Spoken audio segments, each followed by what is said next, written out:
6월의 마지막 주일, 사랑하는 여러분에게 우리 주님의 은혜와 평강이 함께 하시기를 빕니다.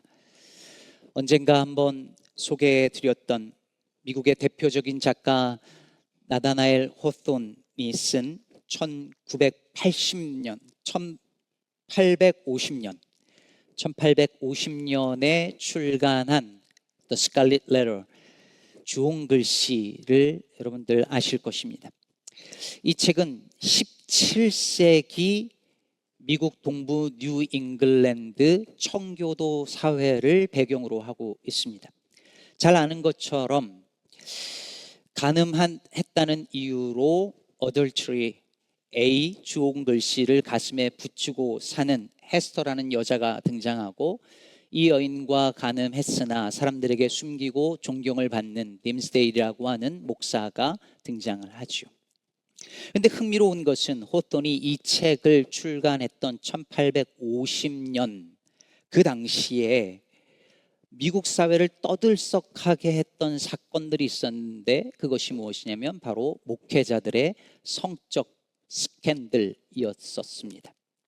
예를 들어 1832년 12월 21일 로드아일랜드에서 세라 코넬이라는 여인이 시체로 발견되었는데, 범인으로 감리교 목사였던 에프레임 에이버리가 지목됩니다. 그런가 하면 1845년 뉴욕에서는 성공의 감독이었던 벤자민 언더덩크로부터 성추행을 당했다는 성도들의 증언이 이어져서 미국 사회가 떠들썩한 일이 있었습니다. 자, 그렇다면 이 호손이 책을 쓰던 당시 1850년대 당시에 이런 일들이 미국 사회와 교계를 시끄럽게 했고, 그때 호손이 이 책을 썼다면 이 책에 나오는 그 이야기가 그 당시 사회의 컨텍스트와 무관하지 않았을 것이라는 것은 미루어 짐작할 수 있죠. 그래서 스칼릿 레터를 읽는 독자들은, 주의 깊은 독자들이라면 이 책을 읽으면서 17세기 미국의 청교도들 이야기구나 라고만 읽는 것이 아니라, 이것을 쓴 호손이 살고 있었던 1850년대 미국 사회 컨텍스트를 염두에 두고 읽게 될 것입니다. 역대기를 읽을 때도 마찬가지의 접근이 필요합니다. 무슨 말이냐면, 역대기에서 다루고 있는 주요 인물이 누구냐면 다윗과 솔로몬입니다. 그런데 다윗과 솔로몬 시대에 역대기가 쓰여진 것이 아니라 한참 후에 역대기가 쓰여졌습니다. 그때 이스라엘 상황이 어땠는지를 알아야 오늘 역대기의 말씀이 어떤 의미인지를 더 잘 이해하게 된다는 말이죠. 역대상 큐티를 계속 해오신 분들은 눈치채셨을지 모르겠는데요, 역대상에는 중심 인물이 다윗이잖아요. 다윗은 왕이잖아요. 근데 왕이 나라를 어떻게 다스렸는지에 대한 이야기는 거의 안 나와요.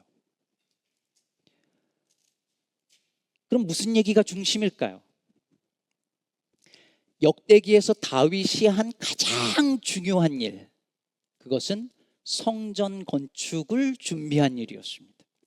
여러분, 말씀 묵상한 거 계속 떠올려 보세요. 뭐 했습니까? 다윗이 왕이 되자마자 한 일은 언약궤를 가져오려고 그렇게 애를 썼잖아요. 그러다가 우사가 죽기도 하고 결국 언약궤를 들여오죠. 그리고 또 무슨 일을 합니까? 인구조사하다가 하나님께 재앙을 받는데, 재앙이 멈춘 그 오르난의 타작마당에서 하나님께 제사를 드리고 바로 그 자리에서 성전을 건축하려고 하죠. 성전터가 되죠. 근데 하나님께서 성전 건축하는 일을 다윗에게 허락하지 않고 아들 솔로몬에게 맡기겠다고 하니까 그 다음부터 다윗이 한 일이 뭡니까? 성전 건축을 위한 모든 준비를 다윗이 합니다. 그게 그냥 역대기에 쫙 나와요. 22장부터는 아예 그 얘기만 나옵니다. 29장 오늘 본문까지. 성전 건축을 위한 재료를 다 준비하고요, 사람을 세우고요, 성전 봉사자들을 위한 조직을 만들고요, 봉사자들을 세우는 일들을 다 해놓습니다. 여러분 보세요. 다윗은 왕인데 왕이 나라를 어떻게 다스렸다는 얘기는 거의 없어요. 전부 다 제사 얘기, 성전 건축, 준비, 이 얘기밖에 없습니다. 왜 그럴까요? 왜 역대기는 성전에 대한 관심이 이렇게 많은 것일까요? 그것은 역대기가 쓰여졌던 그 당시의 시대적인 상황 때문이었습니다. 역대기는 언제 쓰여졌느냐면 이스라엘 백성이 바벨론 포로로 끌려갔다가 돌아온 뒤에 포로기 후기에 쓰여졌습니다. 그러니까 포로 귀환했다 돌아온 백성들이 자신들의 역사를 다시 되짚는 거예요. 근데 여러분, 포로 귀환한 백성들에게 가장 중요한 일이 뭐였을까요? 성전을 재건하는 일이죠. 무너졌던 성전을 다시 짓는 일이었어요. 그토록 포로 생활 내내 그리워했던 그 성전, 그 무너졌던 성전을 돌아오자마자 다시 지으려고 그렇게 애를 썼잖아요.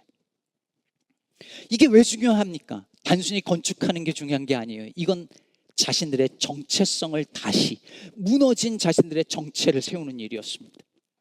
바로 이 관점으로 역사를 다시 재해석하는 거예요. 왕들을 다시 보는 거예요. 그래서 역대기를 읽을 때, 특히 오늘 본문을 읽을 때 두 가지를 동시에 봐야 됩니다. 뭐냐면 성전을 향한 다윗의 마음, 또 하나는 포로기 이후에 역대기가 쓰여지던 당시 사람들의 성전을 향한 마음을 같이 봐야 됩니다. 성전은 어떻게 세워졌는가? 성전은 어떤 마음으로 세워야 하는가? 이거가 여기에 적혀 있었던 거예요. 포로기 이후의 백성들은 그걸 본 거죠. First Reader로서.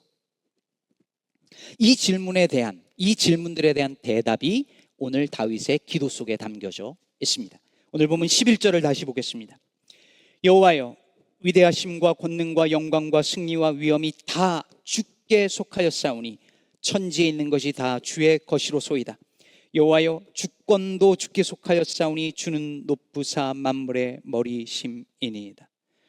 다윗이, 제가 일일이 다 못 살펴봅니다만, 다윗이 이 기도 속에 계속해서 반복해서 표현하는 게 뭐냐면 모든 것이 다 누구 것이라고요? 주의 것이라는 거예요. 만물이 주께 속했고 만물이 주님의 손으로부터 우리에게 주어졌고 사람을 크게 하심과 강하게 하심도 주님의 손에 달려있다는 거예요. 14절 같이 한번 더 읽어보겠습니다. 14절입니다. 나와 내 백성이 무엇이기에 이처럼 즐거운 마음으로 드릴 힘이 있었나이까? 모든 것이 주께로 말미암았사오니 우리가 주의 손에서 받은 것으로 주께 드렸을 뿐이니이다. 여러분, 오늘 본문 앞에 보면 성전 건축을 위한 준비를 하는데 왕, 지도자들, 백성들이 자신이 가진 예물을 하나님 앞에 즐겁게 자원해서 기쁨으로 바칩니다. 억지로 하는 게 아니라 기쁨으로 바쳐요. 자원해서. 근데 어떻게 그럴 수 있었느냐에 대해서 다윗이 뭐라 그랬냐면 모든 것이 다 주님의 것이다. 주님께서 주신 것을 다시 드렸을 뿐이다 라고 고백하는 거예요. 이걸 진짜로 믿으니까 기쁨으로 자원해서 드리는 거죠. 여러분, 역대기 저자가 이걸 왜 강조할까요? 원래 성전은 처음에 세워질 때 이렇게 세워졌다는 것을 보여주는 거예요. 처음에 성전이 세워질 때 어떤 마음으로 왕과 백성들이 성전을 세웠는지를 보여주면서 어느 누구도 자기 것이라 고집하지 않고 하나님 것이라 고백하며 세워진 것이 성전이었다라고 보여주는 거죠. 그런데 여러분, 그렇게 세워진 솔로몬 성전이 어떻게 됩니까? 나중에 권력자들은 성전을 자기 배를 채우고 자기 권력을 세우는 종교적 도구로 쓰고 백성들은 자기의 불의를 덮기 위한 수단으로 쓰고, 그래서 결과적으로 어떻게 됩니까? 성전이 무너지죠. 파괴됩니다. 그걸 경험하고 포로로 끌려갔다 온 사람들이에요. 그걸 들었던 후손들이에요. 그들에게 원래의 성전은 그런 것이 아니었다고, 원래의 성전은 모든 것이 하나님 것이라는 것을 믿는 신앙 고백 위에서 자원하여 기쁨으로 드린 왕과 백성들에 의해서 세워진 것이라고 가르쳐 주는 것입니다. 사랑하는 여러분, 그렇다면 오늘 이 본문을 읽으면서 이 본문이 우리에게 주는 도전은 뭘까요? 건물로서의 성전은 이제 다 무너졌어요. 그럼 이제 성전은 누굽니까? 사도 바울이 너희 몸이 성전이라 했습니다. 교회인 우리를 향하여 너희가 성전이라 했습니다. 그러면 이 성전은 어떻게 세워집니까? 똑같은 거예요. 모든 것이 주님의 것임을 믿고 교회의 주인은 오직 예수 그리스도이심을 믿고 나의 삶과 우리 이 모든 세상에 내게 주어진 그 모든 것은 주님의 것임을 믿는 믿음 위에서 이 새로운 성전도 세워져 간다는 것입니다. 제 아이들이 어릴 적에 현실 남매여가지고 그렇게 싸우는 겁니다. 맨날 싸워요. 어릴 때 싸울 때 근데 내용을 보면 다 비슷하게 이런 거였어요. 이거 내 거야. 내 거냐 네 거냐를 가지고 싸웠습니다. 이거 내 건데 오빠가 가져갔어. 이거 내 건데 뭐가 썼어. 내 거 네 걸 가지고 싸워요. 그럼 제가 그때 늘 하던 말이 있었어요. 일부러 강하게 이런 얘기를 했습니다.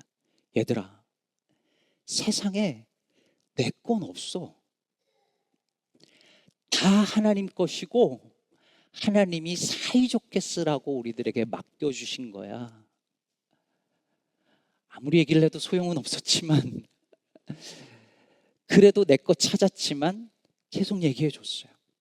여러분, 이게 인간이에요. 인간은 끊임없이 내 것을 소유하려고 해요.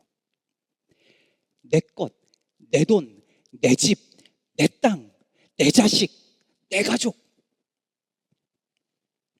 어제 토요 새벽 예배 때도 말씀드렸지만 가인이 아벨을 죽이고 나서 에덴의 동쪽 노 땅에 거하면서 한 일이 뭐죠? 자기 성을 쌓는 일이었어요. 자기 아들 이름으로.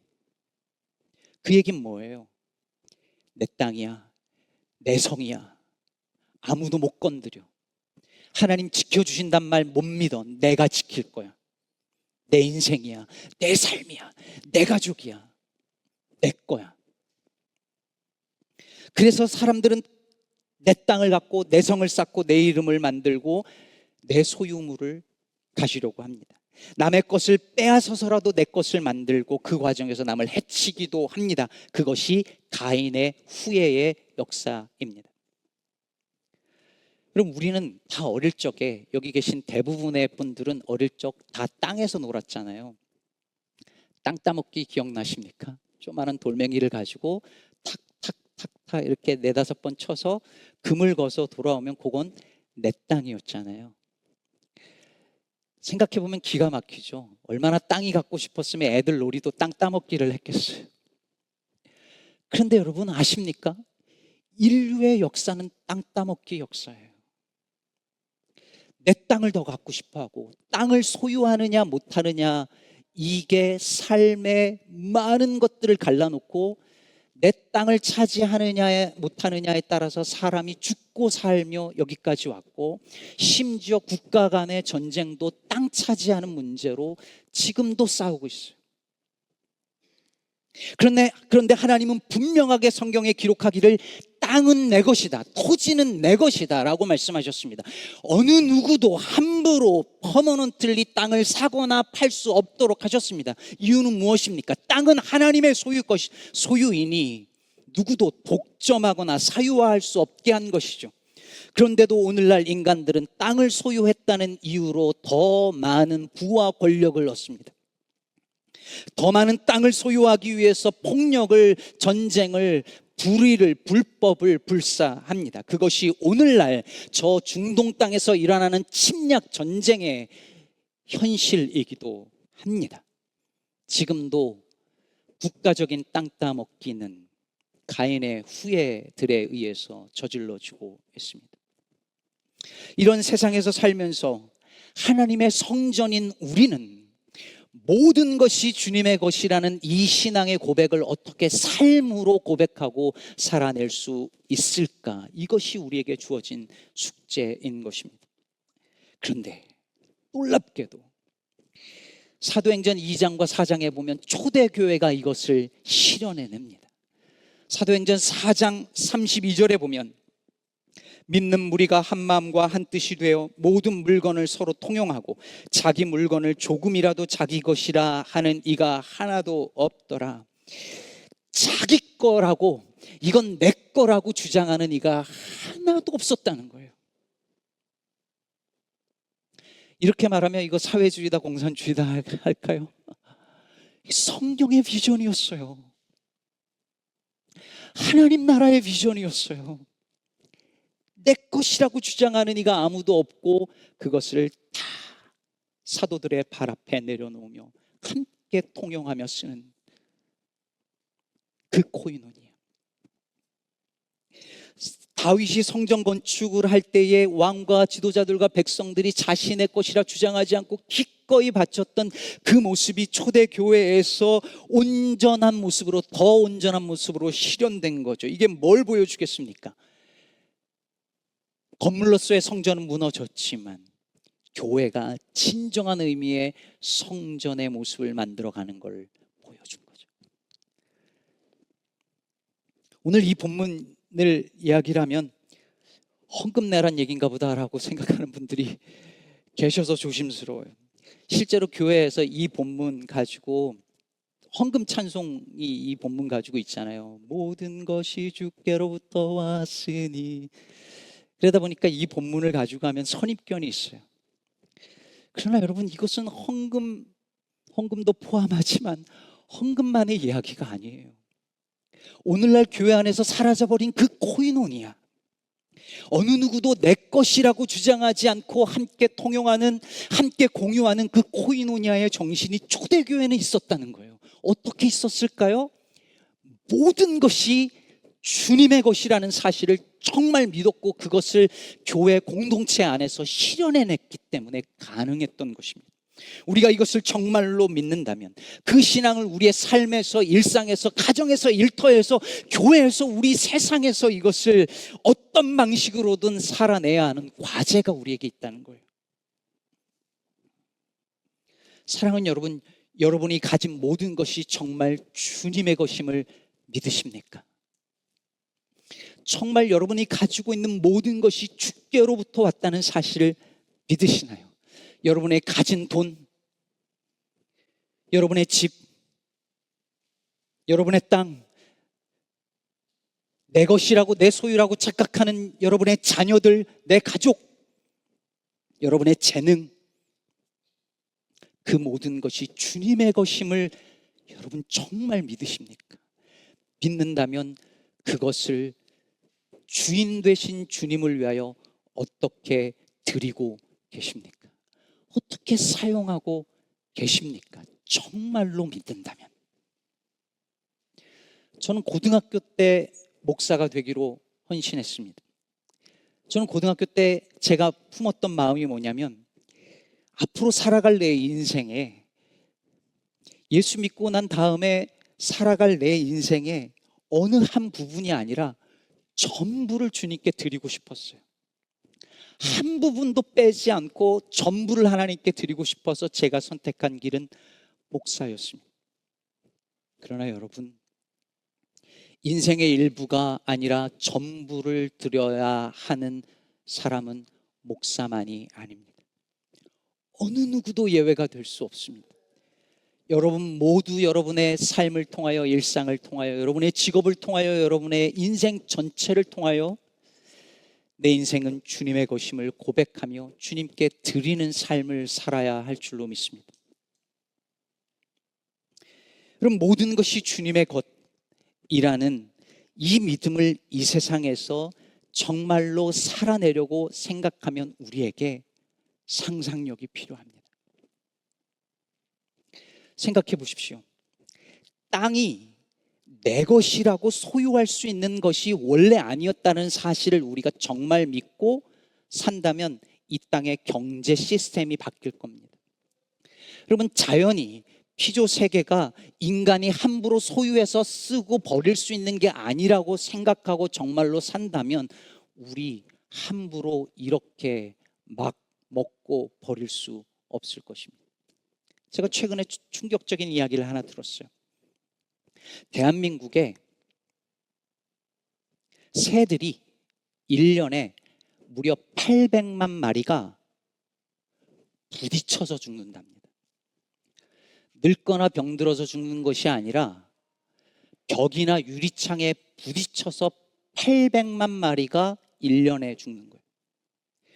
어디에 있냐면은 집들이 있으면 주택가에 시끄러울까 봐 방음한다고 벽을 세워놓잖아요. 그 벽에 그렇게 부딪히는데, 그리고 또 한 가지는 회사 빌딩 같은 것이 이렇게 유리로 되어 있잖아요. 근데 유리에 새들이 그냥 가서 부딪히는데, 시야가 새들은 옆을 보고 이 앞을 제대로 못 보고 속도가 빠른 데다가 두개골이 계란 껍데기처럼 얇아서 부딪히면 머리가 깨지거나 목이 부러져서 다 죽는다는 거예요. 그런데 그 수가 1년에 800만 마리. 그런데 여러분,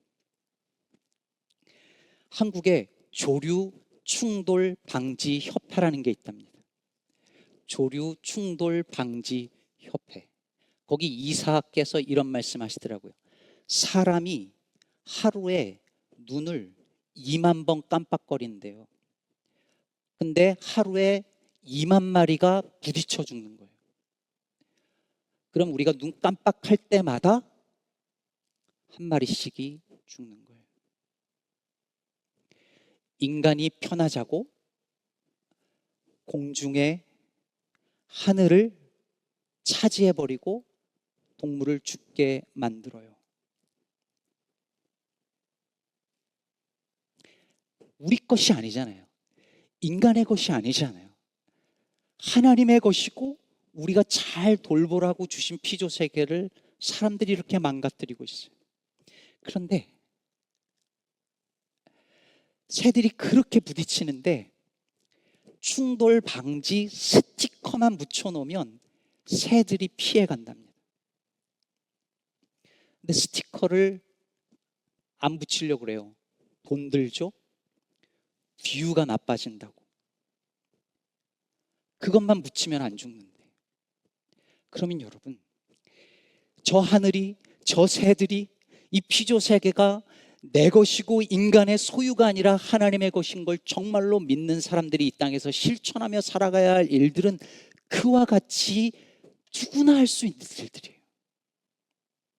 우리의 시선이, 우리의 신앙 고백이 삶의 자리에서 실천의 영역까지 못 가기 때문에 그럴 뿐입니다.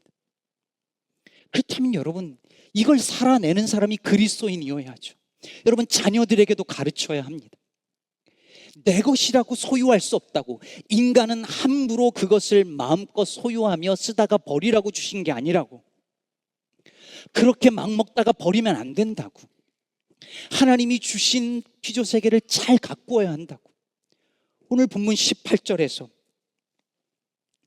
우리 조상들 아브라함과 이삭과 이스라엘의 하나님 여호와여, 주께서 이것을 주의 백성의 심중에 영원히 두어 생각하게 하시고 그 마음을 준비하여 주께로 돌아오게 하시오며 라고 말합니다. 즉 다윗의 이 마음, 모든 것이 주님께 속한 것입니다 라는 이 마음이 영원토록 그 백성에게, 다음 세대들에게도 전해지게 해달라고 기도하는 거죠. 우리 시카고 기쁨의 교회 자녀들에게, 어린아이들에게, 자녀들에게 인간이 끊임없이 소유하고 내 것이라고 주장하도록 우리를 부르신 것이 아니라 잘 돌보라고 맡겼다는 사실을 가르쳐야 할 사명이 있는 줄로 믿습니다. 말씀을 맺겠습니다. 여러분, 다 주의 것입니다 라고 고백하고 믿으면 마음에 자유가 찾아옵니다. 왜 불안할까요? 내 것이라고 자꾸 잡으려고 하니까 불안한 거예요. 이걸 놓치면 큰일 날 것 같으니까 불안한 거예요. 욥이 고백했던 것처럼 주신 이가 여호와시니 거두시는 이도 여호와시라고 믿고 고백하는 그 믿음이 우리에게 필요합니다. 제가 좋아하는 이야기 하나가 있습니다. 어떤 사람이 좀 더 영적으로 성숙하기 위해 하고 싶어서 수도원에 방문했습니다. 수도사가 그분을 방으로 안내하면서 이렇게 말했답니다. 여기 머무는 동안 넉넉한 평안을 누리시기를 바랍니다. 필요한 것 있으면 언제든지 말씀하세요. 그리고 이렇게 덧붙였답니다. 그것 없이도 살 수 있는 법을 알려드리겠습니다. 필요한 것 있으면 말씀하세요. 그것 없이 살 수 있는 법을 알려드리겠습니다. 사랑하는 여러분, 이것이 이 시대에 우리에게 필요한 마음이라 생각합니다. 이거 없으면 큰일 날 것 같아서 내 것, 이것 붙잡고 놓지 않으려고 하는 우리를 향하여 그것 없어도 살 수 있어. 놓아도 괜찮아. 너 거 아니야. 내 것이라고 착각하는 내 자녀도 너 것이 아니야. 내 삶도, 내가 가지고 있는 이것도, 이걸 놓는 순간 큰일 날 거라고 생각하는 그건 놓아도 살 수 있는 법을 배우며 살아가는 것이 신앙의 여정이고, 그것을 보여주는 사명이 교회를 향한 하나님의 부르심인 줄로 믿습니다. 모든 것이 주님의 것임을 믿고 이 자유를 누리면서 하나님께 우리의 삶을 드리는 성전된 우리 시카고 기쁨의 교회 모든 성도 여러분 되시기를, 제가 되기를 간절히 축복합니다.